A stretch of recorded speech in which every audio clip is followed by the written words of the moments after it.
une fois. Comme on s'est rencontrés que 2 fois, on a le temps. Je vous rappelle, la dernière fois nous avons dit ainsi. Lech lecha mi artsecha ou mi latecha ou mi bet avira el haaretz asher areka.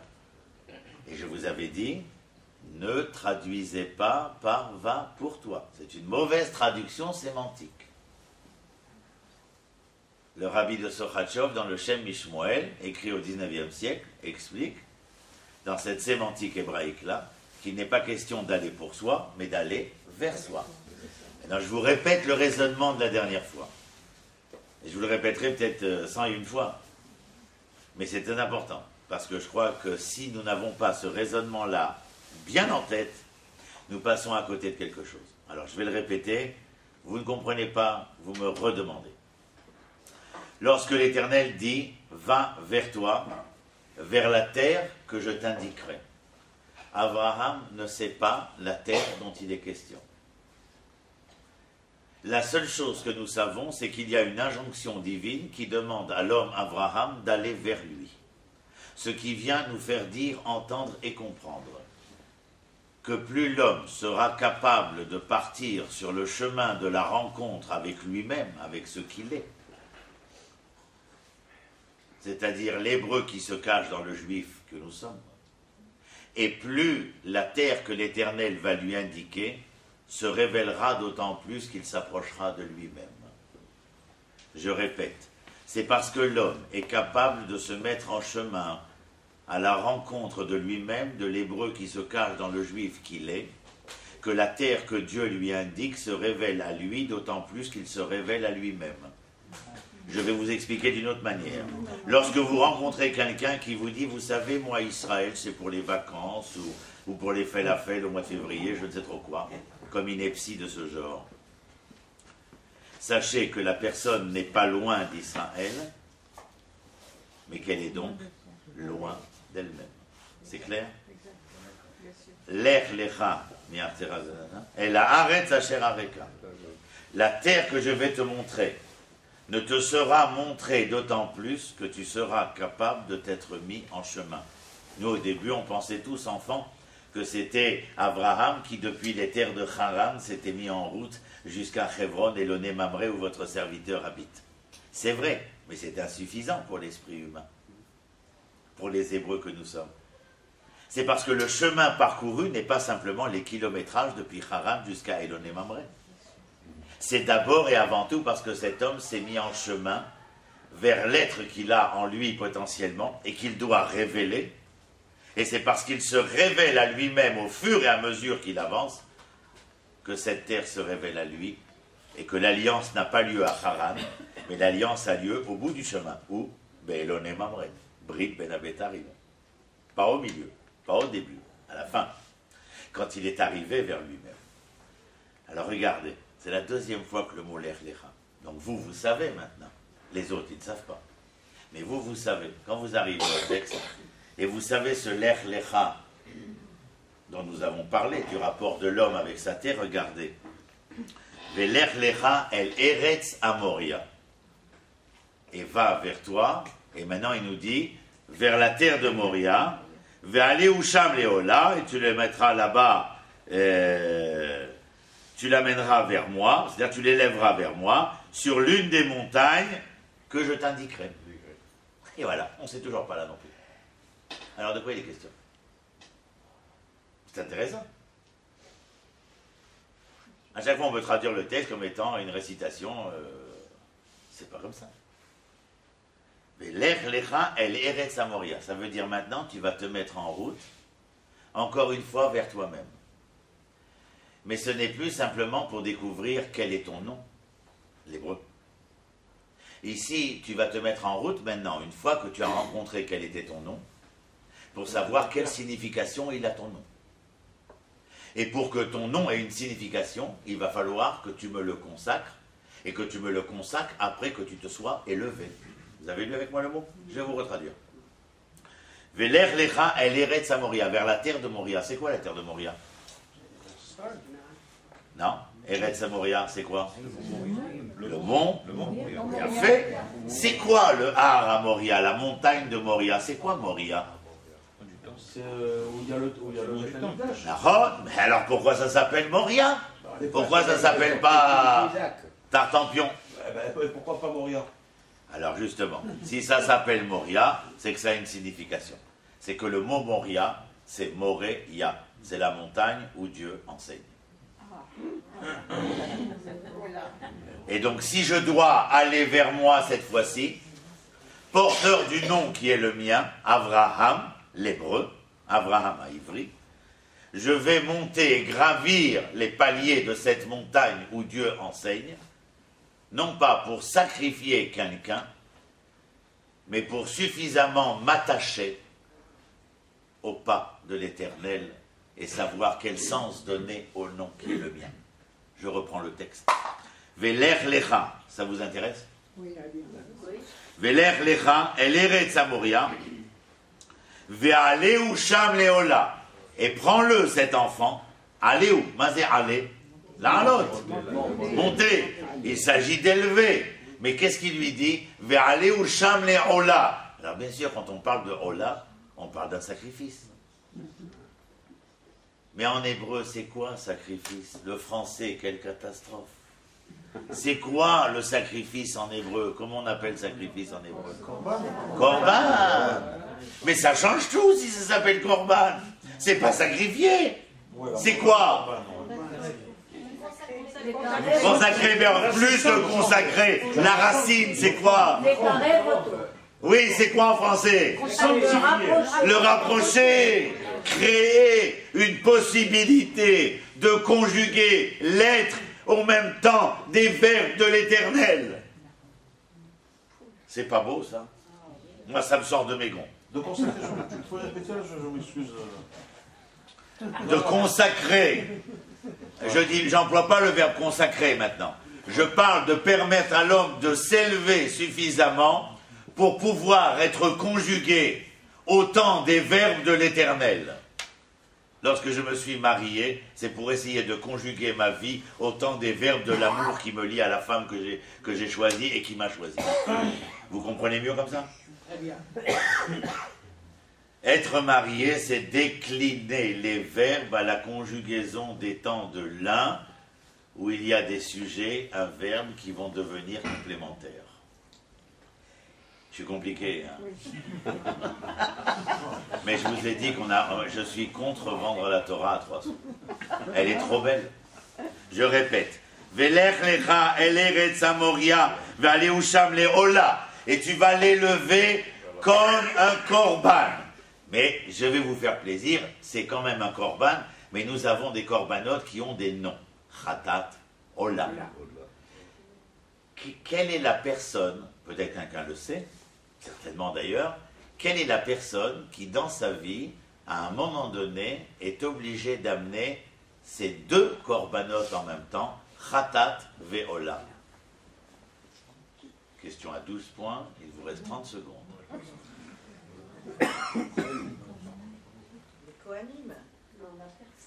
Pour les téléspectateurs, ça s'affiche en bas de l'écran. Non. Allez, je vais vous le dire. Ne vous angoissez pas la vie. La personne qui doit amener ces deux corbanotes en même temps, c'est l'accouchée. La femme accouchée. Parce que lorsque la femme se trouve sur le shever, la planche d'accouchement. Allez, je vais vous faire une parenthèse, cadeau de ce soir, mais ne le répétez pas. Shever en hébreu, c'est la planche, la table d'accouchement. Comment est-ce qu'on l'appelle? Shever. En hébreu, shever est polysémique. Table d'accouchement est cassée, brisée. Ça veut dire que là où il y a la brisure, tout est capable de pouvoir être engendré de nouveau.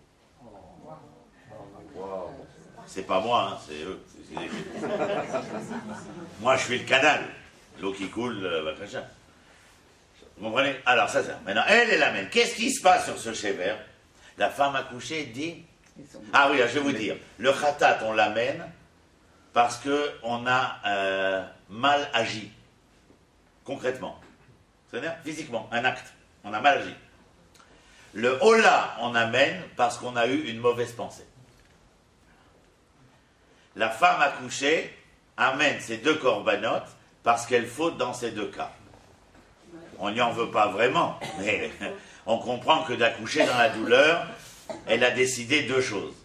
La première, de ne plus avoir de relation physique avec son mari. La deuxième, de ne plus avoir d'enfant.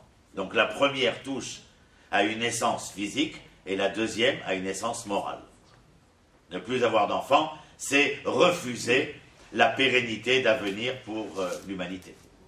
Et c'est la raison pour laquelle la peine commence. C'était juste une parenthèse tout ça, hein. C'était pas dans... mais c'est pour que vous sachiez de quoi on parle, et puis on part à la maison avec des valises un peu plus pleines.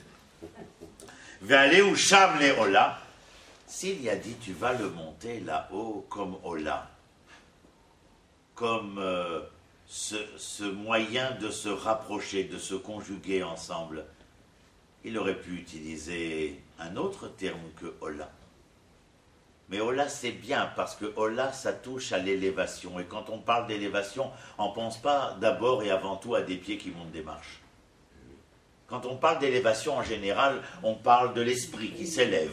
On se parle de l'être qui s'élève, bien entendu. Va aller au Sham Léola, tu vas le faire monter là-bas pour un rapprochement, une nouvelle conjugaison qui va le transcender. C'est-à-dire qu'en clair, les hommes qui vont monter sur cette montagne où Dieu enseigne, et s'il enseigne, c'est donc que cet enseignement doit devenir source de rapprochement et d'élévation. L'homme qui en redescendra ne sera plus jamais le même homme. Il y a donc 2 Lech Lecha. Le Lech Lecha qui nous emmène de Haran à Eloné Mamré, où je découvre quel est mon nom, et le Lech Lecha qui m'emmène depuis Beersheba jusqu'à Aramoria, et qui va me donner toute la dimension significative du nom que je porte. Vous êtes avec moi? Oui. Moi, je ne sais pas, c'est Gadol. Pachout, c'est Gadol. C'est tellement extraordinaire pour l'identité qui est la nôtre. Vous vous rendez compte comment vous allez expliquer demain quelqu'un qui vous dit quelle différence Miami, Pondichéry, Hong Kong ou Jérusalem? Maïfdel. Ah, vous allez dire, c'est la terre promise, c'est la terre sainte. Donne-lui cette explication-là, croyez-moi qu'il va mal digérer ce soir. Mais il ne va pas le digérer du tout d'ailleurs. Il s'agit d'une autre dimension, d'une autre approche du projet de l'hébreu, du projet de l'identité qui va devenir l'identité de tout un peuple après l'époque de Pharaon. C'est là que tout commence, et dans tout ce que nous avons parlé la dernière fois et cette fois-ci, et peut-être la prochaine fois encore. C'est là qu'il y a les soubresauts de cette identité qui va éclore pour devenir ce que Dieu attend, le peuple d'Israël.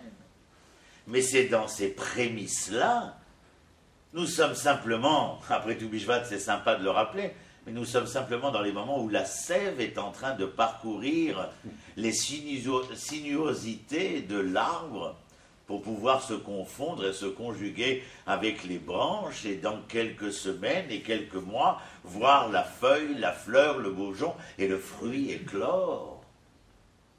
Mais nous en sommes qu'à la sève. Mais comment voulez-vous comprendre le fruit si vous n'abordez pas la sève? C'est la raison pour laquelle nos sages ont indiqué Rosh Hashanah, la Ilanot, il y a une machloket entre Beth Hillel et Beth Shammai, si c'est le 15 de Shvat ou si c'est le Aleph de Shvat, entre nous, comme ils disent les Israéliens, Maïrpat Lanou. Ah ben, si ça a été dit, ça veut dire que c'est Irpat Lanou. Mais si c'est Irpat Lanou, ça veut dire que la sève qui va commencer à s'élever dans les sinuosités de l'arbre, ce moment-là, ce prémisse-là est important pour tout le fruit qui aura lieu simplement dans 3 ou 4 mois d'ailleurs. Parce qu'il n'y a aucune fête des fruits maintenant, entre nous soit dit. Hein. Le minag des fruits, c'est un minag des lionceaux du Hari Akadosh Asfat au XVIe siècle pour marquer leur amour de la terre d'Eretz Israël. Mais il n'y a aucune halakha, il n'y a aucune loi, il n'y a rien que là-dessus. C'est un minag des gourés à Hari. Point l'a dit. Ve'aleh usham leola alecha de harim asher omar elecha. Et donc il est clair que cette montagne où Dieu va enseigner, Abraham n'en a aucune idée.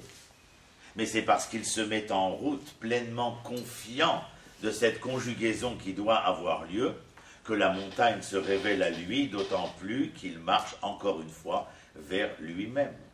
C'est-à-dire que nous sommes les enfants de cet homme qui, pour être à l'origine de ce qui deviendra le peuple d'Israël, n'a reculé devant aucune épreuve quand il s'agissait de savoir quel était son nom et qu'est-ce que voulait dire ce nom-là.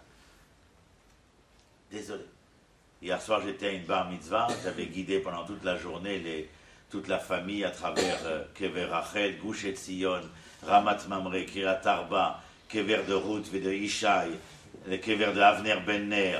Ils ont passé une journée, mamash, c'était extraordinaire. Et le soir, je me mets à table, et un des hommes, il vient me présenter ses enfants, alors il me dit, voici, je te présente Martin et Charles. Alors je dis à mon voisin, qu'est-ce qu'il a comme problème? Il me dit, c'est un mariage, oui, enfin, les robots, on mélange tout le monde. C'est un Kenwood. J'ai dit, Misken, il s'appelle Martin et Charles. Ma chère. Charles et Martin, oui. Alors vous vous rendez compte, quand le Maharal de Prague écrit au XVIe siècle que le nom est l'essence de l'homme, Veshema Adam ou Ma'uto Shela Adam, ou que nous chantons quand j'étais l'accompagneur médical du ministère de l'Éducation nationale en Pologne, et que nos enfants chantaient Kol Ish Yeshem. Eze Shem Yesh Lach. Ve'ele Shmot Bene Israël Ayotzim. Avec le nom, c'était fini, les numéros. À Luxor et à Memphis, à Birkenau et à Bergen-Belsen. Après, Ve'ele Shmot Bene Israël Ayotzim Mitzrayim. Avec le nom. Et on peut jouer Stam avec le nom. Moi j'ai la chance de m'appeler Ronnie parce que j'ai choisi. Et quand je suis arrivé en Israël, j'avais un nom grégorien. Comme beaucoup de ces juifs venus d'Afrique du Nord, qui se donnaient des noms pour avoir l'air de paraître, au lieu d'être. Il est méchant, monsieur. Ve'ale usham leola, alecha de'arim asher omar elecha. Allez, on avance parce que j'aurais pas fini. Vayashkem Avraham baboker. Vayashkem Avraham baboker. Pourquoi il y a besoin de dire qu'il s'est levé de bonne heure? Vayashkem, c'est se lever de bonne heure. Mais alors moi, si vous me traduisez Vayashkem, c'est se lever de bonne heure, avec l'esprit tordu comme le mien, je vais vous dire, d'où tu sais que Vayashkem, c'est se lever de bonne heure? Se lever, je comprends. De bonne heure, mais il faut. Il va me dire, Vayashkem, c'est le verbe leashkim, dont la racine est shin, chaf, mem, shrem. Shrem en hébreu, c'est l'épaule. Se lever de bonne heure, c'est être celui qui réveille le soleil et donne celui qui devient l'acteur de sa journée et non pas le spectateur de son jour. Ça vous plaît? Vous avez l'autographe après. Vayashkem Avraham baboker. Vous vous rendez compte, savoir que vous allez devoir vous mettre en route vers une épreuve pareille et se lever de bonne heure comme si de rien n'était. Il a tout juste tapoté le visage de Sarah pour lui dire « Bonne journée, ma chérie ».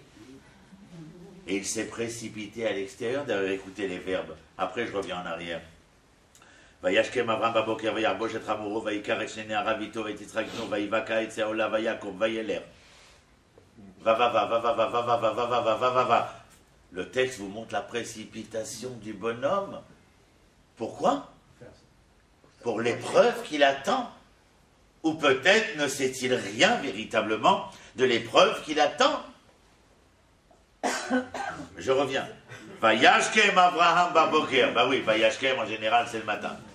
Marqué, il y a des gens qui se réveillent le soir. Mais Vayashkem, c'est Tamid baboker. Ashkama. Mais l'Ashkama, rappelez-vous, c'est parce que ça vient de Shrem. Shrem, c'est l'épaule. te dire que c'est toi qui dois réveiller le soleil et non pas le soleil te réveiller, c'est exactement ce que j'ai dit et je le répète, afin de faire de nous les acteurs de notre histoire et non pas les spectateurs. Malheureusement, nombre de gens chez les Homo sapiens sont les spectateurs de leur histoire. Traverser la mer, c'est avoir accepté de transcender la porte qui se trouvait devant nous, de l'état d'objet à l'état sujet. C'est aussi Vayashkem. Vayashkem Avraham Baboker Vayarbosh et Hamoro. Ça, c'est intéressant. L'arbosh en hébreu, c'est quoi? Penser avec un A, pas penser avec un E. Faire les pansements. C'est-à-dire penser. Penser, P-A-N-S-E-R. Vayarbosh et Hamoro. Et là qui dit, il a donc, on dirait en bon français, il a scellé son âne. C'est-à-dire, il a mis en selle son âne. Mais ça va pas, c'est pas suffisant. Vayarbosh et Hamoro. L'arbosh, c'est faire un pansement. Pourquoi vous faites un pansement?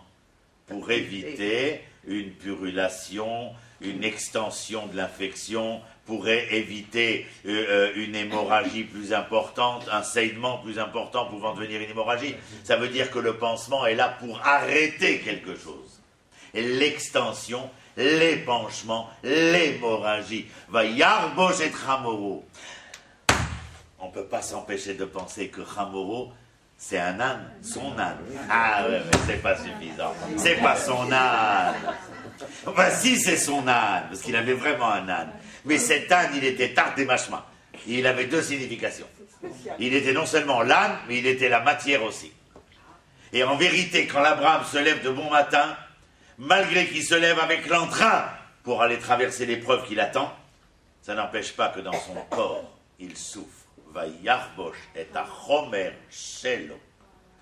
Il a pensé la matière de son corps qui sointait de la douleur de devoir se mesurer encore une nouvelle fois à une nouvelle épreuve. Car ce n'est pas parce qu'il accepte l'épreuve, ce n'est pas parce qu'il va traverser et transcender l'épreuve que c'en est moins pour qu'il est moins homme pour cela.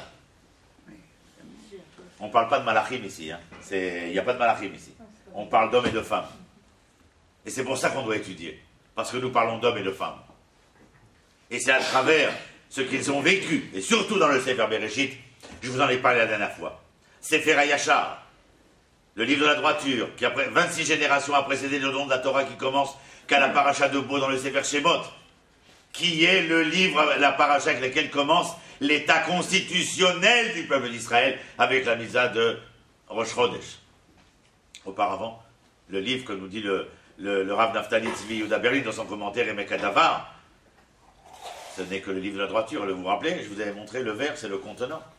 À partir du parachat de Bo, c'est le contenu. Mais il fallait préparer cela. Donc l'histoire de ces hommes et de ces femmes est hyper importante. Car il nous permet de mieux savoir, de mieux comprendre, de mieux entendre ce que nous devons être et devenir.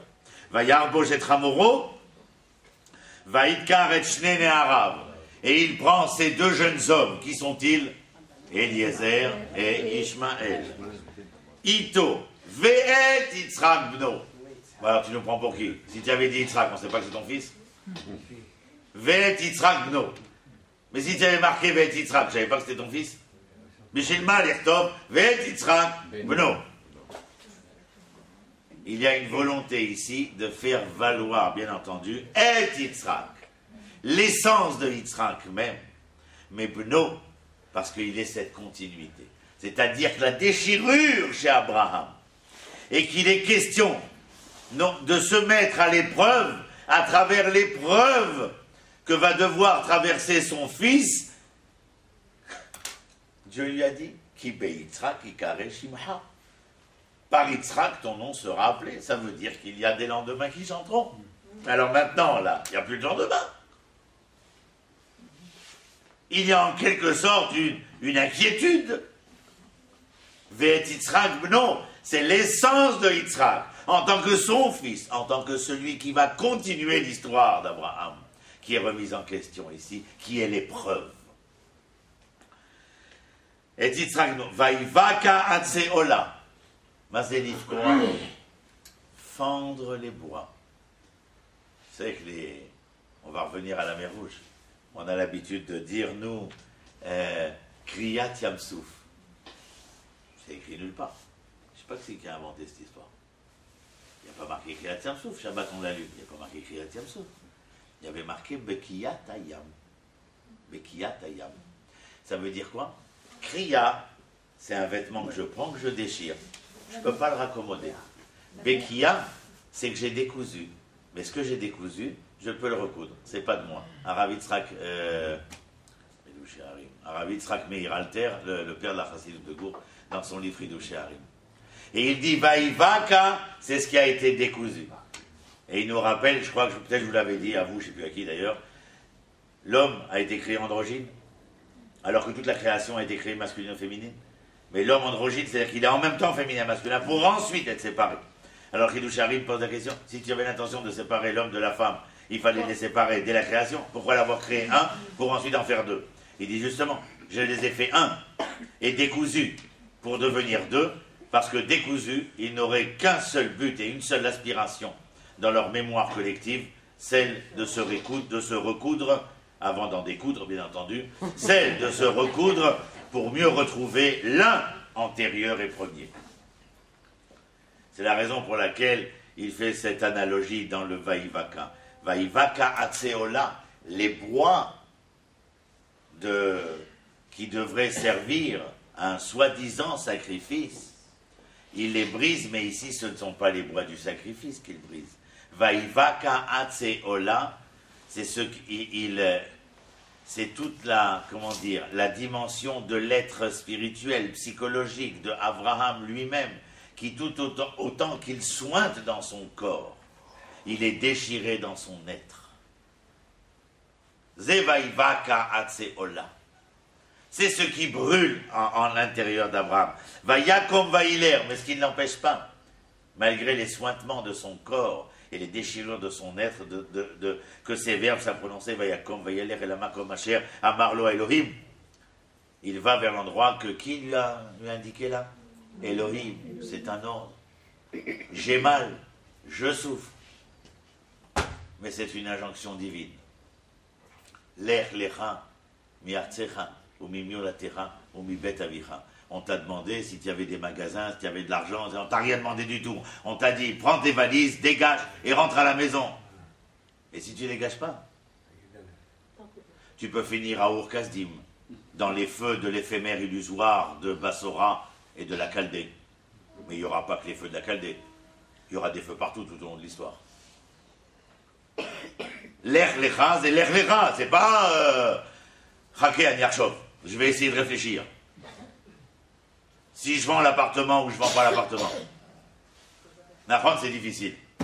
Avant, il nous est promis Veaya qui t'avoue, elle arrête. Il n'y a pas marqué Veayi qui t'avoue, elle arrête. Il y a marqué Veaya qui t'avoue, elle arrête. C'est une promesse. Dans le Lech Lecha, qu'est-ce qu'il dit Rashi? Je n'ai pas Rashi ici, mais je me rappelle. Rashi dit dans Lech Lecha, il dit pour ton bien et pour ton bonheur. Tu ne peux pas mieux dire. Il était au XIe siècle, dans le terroir de Champagne, ça pétillait partout dans les champs. Et lui, il se lamentait en lisant sûrement ce Lech Lecha, alors qu'il était enfermé dans ce terroir de Champagne, et que les croisés allaient venir massacrer les villages de Worms, de Mayence et d'ailleurs. Et il dit, tu sais pourquoi Lech Lecha? Si tu savais pourquoi Dieu te donne cette injonction de te mettre en marche, c'est pour ton bonheur, pour ton bien. Mais personne n'a parlé de ton bien matériel. Hier, quand j'ai pris le groupe en voyage, on est arrivé devant la Meharat à Marpella. Et le jardinier, il s'est levé, il s'appelle Pessah. Et il me dit, Shalom Roni. Alors j'ai dit, Shalom, on s'est embrassé. Il est russe de Moscou. Il est ingénieur en physique nucléaire. Il est venu me voir il y a un peu plus d'1 an en me disant, Roni, qui s'occupe de mon jardin, il me dit, sauf, j'ai reçu ce à quoi j'aspirais. Je dis, tiens, il a dû recevoir un grand poste à Dimona. Il me dit non. Ils m'ont donné la responsabilité des jardins de Marat à Marpella. Lech Lecha. Pour ton bien, pour ton bonheur. Mon maître André Neher rentrait d'une émission littéraire à la télévision. Le lendemain matin, Rehov Tchernikovski à Jérusalem, il se rend à la Beth Knesset. Quand il revient, le balayeur l'arrête et lui dit, Professeur Ner, je vous ai vu à la télévision. Oui, chez nous, les balayeurs voient les émissions littéraires aussi. Et alors, il lui dit, je vous ai vu, le professeur Ner lui dit, ah ben je suis bien content. Il dit, oui, mais je voulais vous dire, professeur Ner, j'admire l'œuvre qui est la vôtre, mais je pense que j'ai quelque chose de mieux. Alors, professeur Ner lui dit, bien, dites-moi mon brave. Il lui dit, moi j'embellis Jérusalem tous les jours. J'embellis Jérusalem tous les jours. C'est la même chose que Pessah. Mais c'est grâce à ça qu'il s'appelle Pessah, parce qu'il est capable de traverser. Nous, on est tellement des gens pieux qu'on est inamovibles. Pas bouger. On est presque mort avant d'avoir commencé. Mais lui, il est Pessah, il traverse. C'est un vrai hébreu, il traverse. Il passe de l'autre côté. Il ne s'est pas demandé pourquoi je ne suis pas ingénieur. Mon frère, il est venu, 3 fois il a passé l'examen de dentaire. Vous savez qu'est-ce qu'il a fait tant qu'il n'a pas eu? Facteur. Moi, je rentrais de ma garde à l'hôpital, je le voyais avec le sac à dos marcher dans les rues de Guillot à Jérusalem. Alors qu'il venait de quitter sa clinique à Orléans, il était comme un nabab. Mais comment il a dit? Mon frère, il m'a appris. Il répétait ce que j'y avais appris. Pour l'amour de toi, je ferai se battre des montagnes. C'était le frère de son frère, c'était un romantique. Vous vous rendez compte? Je t'aime, dis-moi combien tu as en compte en banque? On a une maison, on a de quoi manger, on a, enfin, je t'aime, et il y a... Bon, celui qui dirait ça, il paraîtrait inepte pour tout un chacun de nous. Alors pourquoi ça nous paraît inepte concernant ce sujet-là, et ça ne nous paraît pas inepte lorsqu'il s'agit de l'amour d'un peuple au masculin avec une terre au féminin, et de la plus belle des conjugaisons conjugales pour voir les plus beaux fruits de notre amour? C'est quand même pas si compliqué que ça. Bon, je vais être obligé de finir.